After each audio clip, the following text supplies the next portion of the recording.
OTS est là pour tous vos besoins en matériel électronique et électroménager.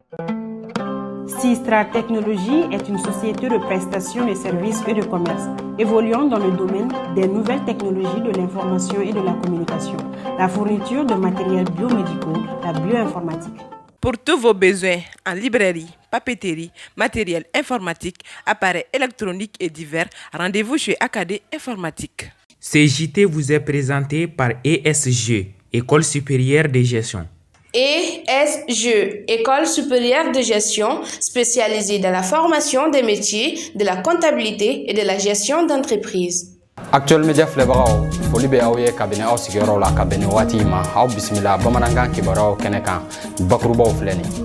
Mali Donatana au Bina, Tunisie, Tchade Unyakoro, Akera Samba Fla, Animwan Fla, Coupe du Monde, aller éliminatoire Keneka, Ma Obenata, Digisiki Kuma Obeino, Abena la Fasal Kela ou Mangame, Angani Dorokun Kibarao. Plombier para nyonyeleno ni watina kabini soba o joli uchara ni mbara inafa ana geleo abino udon ni dogokun kibara kono Sumeli bobe maiga nale tuyanga jamana ministri nyema korodoe ale fatura kabini dogokun ma ka shito sam biworo an wolon flala kuma kan chara kan ni fatulinka abina asma chedendo mangame anga ni dogokun kibara kono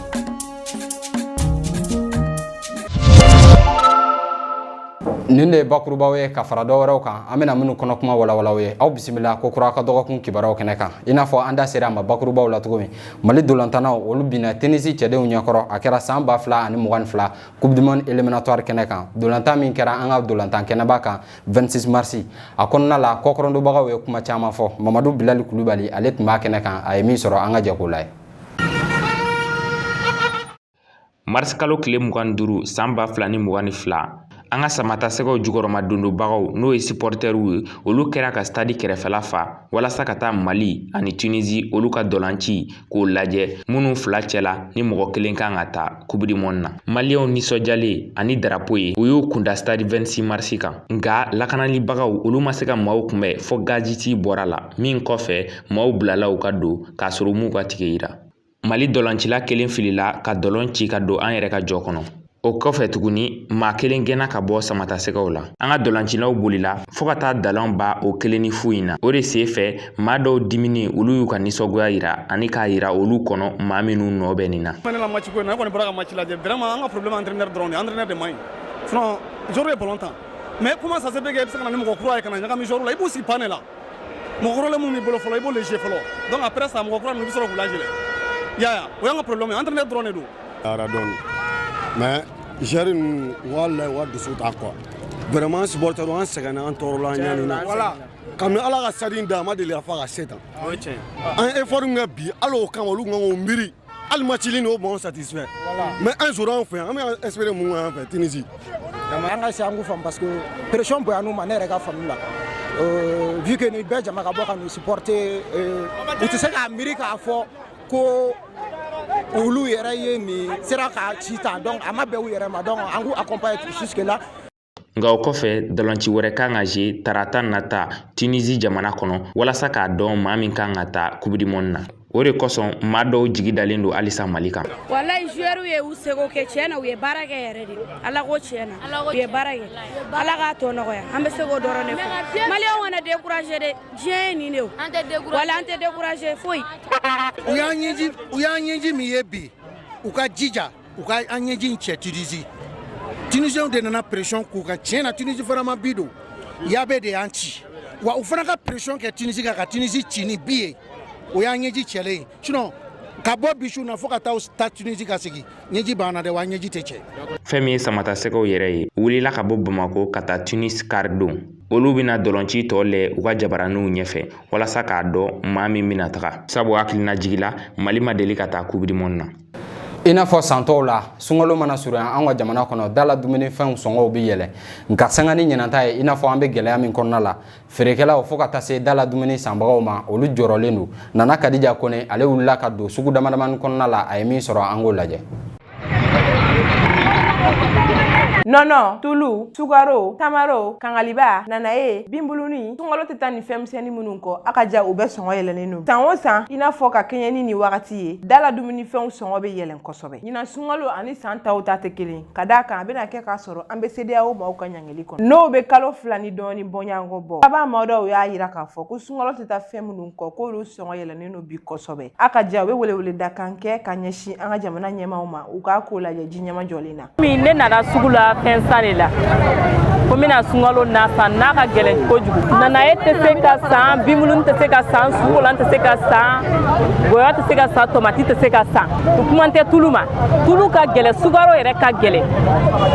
Mali ni Mali ɲɛmɔgɔ ma hinɛ sungalo tɛ di i n'a fɔ san to ye a ka hinɛ fantan na fɛn tɛ fantan bolo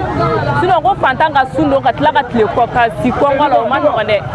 Sannikɛla kɔfɛ nin nanfɛ kɛnɛ feerela in b'a da don sugu gɛlɛya la. Gan ka gɛlɛn, foronto ka gɛlɛn, fɛn ninnu bɛɛ ka gɛlɛn. Bon an fɛnɛ b'a ta gɛlɛya la. N'an y'a ta gɛlɛya la, sannikɛlaw mana na olu b'a fɔ k'a ka gɛlɛn. Sanni tɛ kɛ min ma n'i tigɛ maga la u bɛ taa u b'a fɔ k'a ka gɛlɛn. Et puis fɛnɛ an b'a san minnu bolo la. Don dɔ i bɛ se k'a ta 1000 ni dɔɔni o dugujɛ i bɛ tila k'a ta 2000 ni kɔ. Don dɔw la i bɛ na i ta y'i ɲɛ la yɛrɛ. Danfara b'u ni ɲɔgɔn cɛ. Salon ɲɔma a bɔlen don mais ɲina a bɔlen tɛ. Sɛnɛkɛlaw fɛnɛ b'a fɔ ko essence gɛlɛyara ko engrais gɛlɛyara. Ɲina sunkalo kɔni y'a. Ya Kulubali ani Mariam Dumbuya n'olu bɛ nanaye ani kangaliba feere. Bɛ ɲɛfɔli kan ye danfara min bɛ ɲina ani san tɔw cɛ. A yɛrɛ la dɔn danfara b'a ɲagami. A ka gɛlɛn ɲina ka fɔ salon kɔnɔ. Ne kɔni ka laɲini o k'an ka laɲini ka nɔgɔya ka kɛ. N'a nɔgɔyara an feerekɛlaw bɛ a bɛ diya an ye minnu b'a san fana a bɛ diya u de. Sunkalo sugu o k'a nɔgɔya sunkalo ye nɛmɛ kalo de. N'a nɔgɔyara mɔgɔ caman bɛ yen u bɛ se ka caman san a la k'a dɔn n'a gɛlɛyara se k'o san. O tɛ mɔgɔ bolo. Pour le moment bimbuluni kɔni ka gɛlɛn sukolan ka gɛlɛn nanaye kɔni bɛ yen. Nanaye kɔni ka nɔgɔn a bɛ sɔrɔ n'a tɛ sɔrɔ mais c'est pas trop chose ɛsɛrɛ mɔgɔw de ka gɛlɛya dɔɔni komi a jara olu fɛnɛ ye nin ye o de ka ko gɛlɛya Mali kɔnɔ dɔɔni sinon a bɛɛ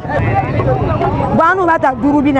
an b'a feere 10 fila tɔnɔ kɔni b'a. O n'a ta bɛɛ jagokɛla dɔw y'a yira k'a fɔ k'ali ni embargo b'an kan ani fɛnw sɔngɔ gɛlɛyali ko nka u bɛɛ bɛ sɔrɔ. C'est vrai foyi yɛlɛla mais bon mun nana yɛlɛ embargo b'a la bon wariko fana bɛ mɔgɔw la o de bɛ na ni gɛlɛya dɔɔni o ye différence b'u ni ɲɔgɔn cɛ minɛn ka gɛlɛn par rapport salon tɛmɛnen i y'a faamuya mais minɛn kɔni bɛ sɔrɔ minɛn bɛ sɔrɔ ala ko tiɲɛna minɛn bɛ sɔrɔ. Tamaro feerelaw ka fɔ la olu ka sɔngɔ ma yɛlɛ fɔlɔ i n'a fɔ fɛn tɔw. Non a prix ma yɛlɛ fɔlɔ quoi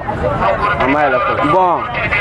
n m'a dɔn fɔlɔ kɔni sunkalo tɔ la kɔni a prix b'a nɔgɔrɔ la cogo a prix b'a nɔgɔrɔ la quoi différence ni san tɔ ni ɲinɛn ta cɛ quoi.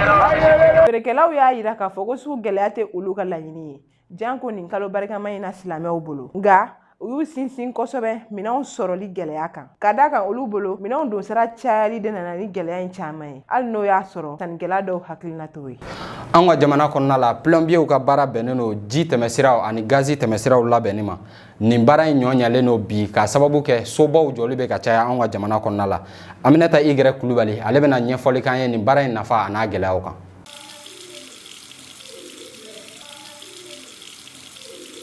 Plomberie ye baara min na u bɛ fɛɛrɛw sigi sen kan yaasa ka se ka ji tɛmɛsirakow nɔgɔya. Orobinɛw, tiyow ani tibuw fɛ. A baara kɛbaga cayalen don bi kosɛbɛ an ka faaba kɔnɔ. Ka d'a nafa kan, a sanji 7 ye ɲinɛ ye Numumori bɛ ka nin baara in kɛ. Bon baara in kɔnɔ tiɲɛna ne nafa caman sɔrɔ a kɔnɔ nafa caman yɛrɛ ala dansa nɔ n bɛ ekɔli la n bɛ n ka marché kɛ n yɛrɛ ye n t'a fɔ mɔgɔ ma ko nin di yan nɔ ne yɛrɛ foyi n tɛ taa mɔgɔ ka fɛn ta c'est comme si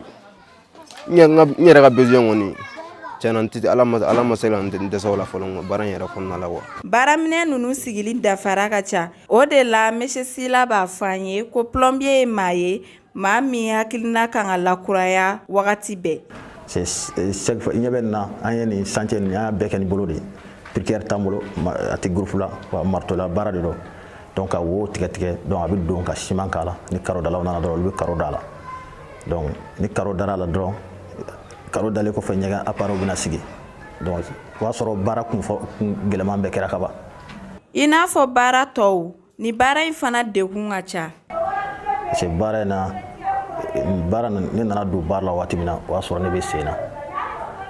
yɔrɔ plombe saki ninnu ka girin donc ne tun bɛ saki ta à distance ka taama ka taa patron nɔfɛ donc an bɛ taa baara la don dɔ bɛ k'a la i bɛ bɔ i tɛ dumuni yɛrɛ kɛ. client ta fanfɛla kɔni tiɲɛna f'i ka kɛ mɔgɔ timimandi de sinon mɔgɔ dɔw bɛ olu ka misɛn kojugu dɔw ka misɛn yɛrɛ de mais o bɛɛ n'a ta f'i k'i pere dusu kan sinon i ni mɔgɔ dɔw tɛ se ka baara kɛ quoi a bɛ ten de parce que n'a fɔra i ka taa dɔw ka sokɔnɔna la bon i bɛ baara kɛ cogo dɔ la e yɛrɛ ye baara cogo min na k'a ka ɲa mais olu t'a ɲɛɲini quoi. Dɔw b'i wele ka taa déplacement na i bɛ taa sɔrɔ baara tɛ bɔ bon o fɛn ninnu o b'a kɔnɔ quoi i b'o de bila i kunna dɔrɔn o b'a kɔnɔ n'o kɛra i la don min na dɔrɔn ala de b'o latigɛ i bɛ a ɲɛɲini cogo wɛrɛ. Monsieur Sila bolo mɔgɔ bɛ don nin baara in na a kanu de kama a ye weleweledakan kɛ fana ka lase an ka faamaw ma. Bon weleweledakan madame min bɛ ne bolo ka ɲɛsin faamaw ma faut que u k'a bila u kunna k'a fɔ ouvrier bɛ Mali la u bɛ se baara la yanni i ka pan ka taa dugu wɛrɛ la jamana wɛrɛ la ka taa ouvrier ta k'a bɛ se baara la ko danayamɔgɔ don da i yɛrɛ la fɔlɔ o y'i yɛrɛ mɔgɔ ye an b'a ye an ka baara kɔnɔna na danaya de dan bɛ kɔfɛ mɔgɔw kan ka tɛmɛ an yɛrɛ ka mɔgɔw kan bon c'est pas parce que ko an ka mɔgɔ tɛ se baara la u bɛ se baara la bon ni du kɔnɔ i ka du kɔnɔ mɔgɔ n'i ma da la e ye danayabaliya ta hali n'a y'a bila i ka baara la hali n'a ɲɛna e tɛ da la o parce que a bɛɛ kunna k'a fɔ ko baara in ma ɲa. Plomberie bɛ jate baara sangawililenw fɛ k'a sabu kɛ tubabusow cayali ye nka dekun n'a ta o ta nin baara in bɛ ka sifina caman dɛmɛ ka bɔ baarabaliya la. Sumelu Bubey Mayiga n'ale tun y'an ka jamana minisiri ɲɛmaa kɔrɔ ye ale fatura ka bɛn nin dɔgɔkun in ma k'a si to san 67 la fatuli min yɛrɛ kɛra sababu ye maa caman ye kumakan caman fɔ an ka kunnafoni ɲinina Fatumata Darame ale wulila ka se Abdina Karambe ma n'ale ye Asma maa ye a ye min sɔrɔ k'a fɔ an ye an ka jɛko la ye. Bi an dusukun kamikaminen don parce que Mali ye cɛba dɔ perdu cɛ mun de don depuis a daminɛ la a y'a ka diɲɛlatigɛ bɛɛ kɛ Mali ka baara la a ka miirina tun ye Mali bɛ se ka bɔ bolola cogoya min na a ka miirila tun bɛ ka kɛ Mali ka kɛ jamana ye mun y'a ka hɔrɔnya b'a bolo quoi donc ka kɛ jamana ye baara bɛ kɛ jamana mun donc a y'a ka diɲɛlatigɛ bɛɛ bila Mali ye bi a taɲana maintenant saya ma jugu mais a kɛcogo de ma bɛn a ma parce que a tun man kɛnɛ kalo caman malgré que a tun ye faamaba ye o y'a bila kasobonba la ni mɔgɔ prisonnier caman tun bɛ si ɲɔgɔn fɛ an tun y'a fɔ ko cɛ mun de don a tun man kɛnɛ donc o hukumu kɔnɔna la bana juguyara o y'a ta ka taa n'a ye clinique Pasteur la yen fana a taara bana juguyara a ka médecin mun tun b'a furakɛ o ko Bube ka bana bɛ cogoya min na n'a ma labɔ joona a bɛ sɔn ka kɛ fɛn tiɲɛni ye donc an y'o lase autorité ma après gouvernement yɛrɛ ye jɛkulu dɔ sigi k'a fɔ ko o k'a lajɛ ni kuma nin ye tiɲɛ ye donc o jɛkulu fana sigira o fana ka sɛgɛsɛgɛli taara bɔ kuma kelen de kan olu yɛrɛ ta juguyara ni Bube ka dɔgɔtɔrɔ ta ye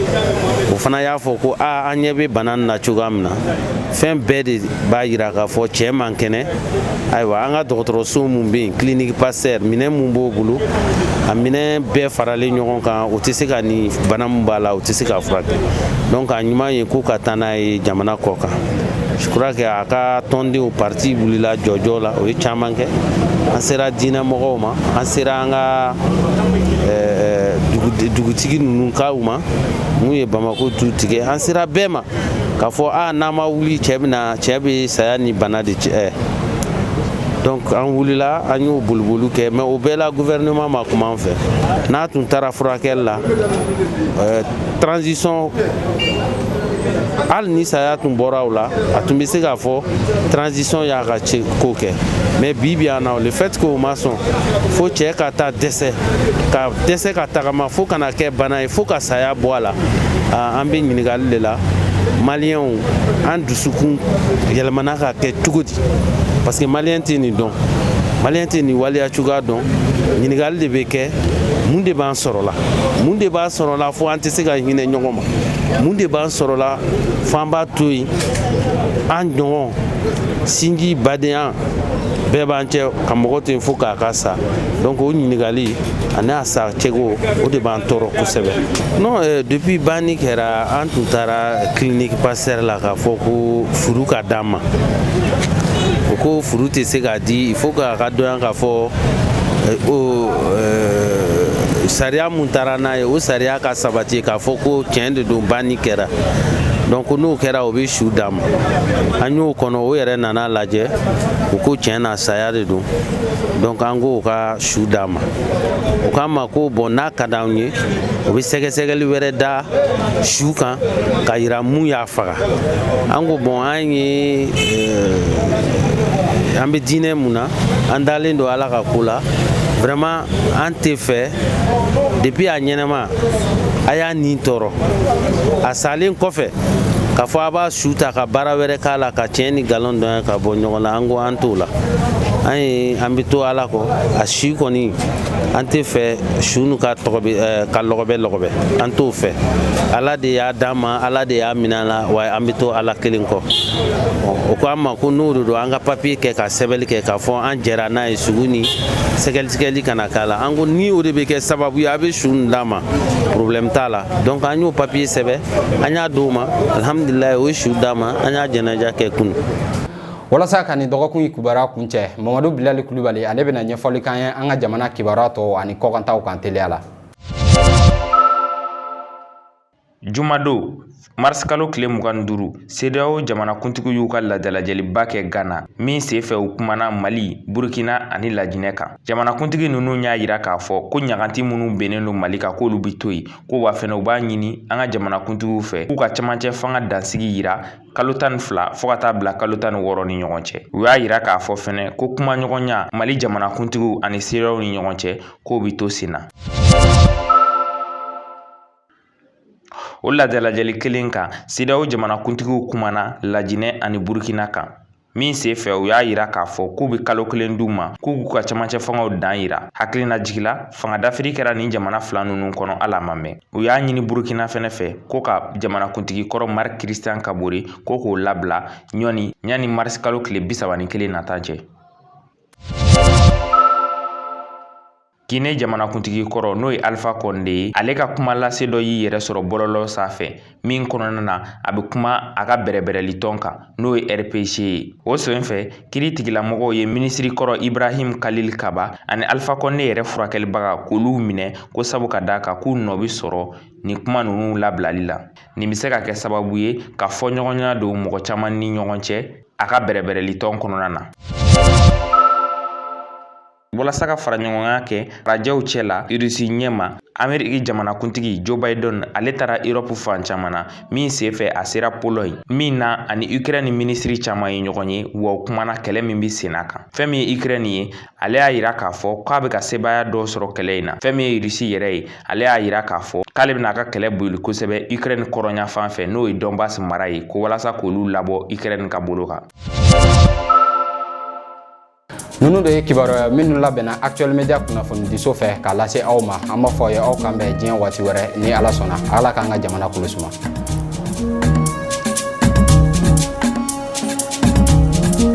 CJT vous a été présenté par ESG, École supérieure de gestion. ESG, École supérieure de gestion, spécialisée dans la formation des métiers de la comptabilité et de la gestion d'entreprise.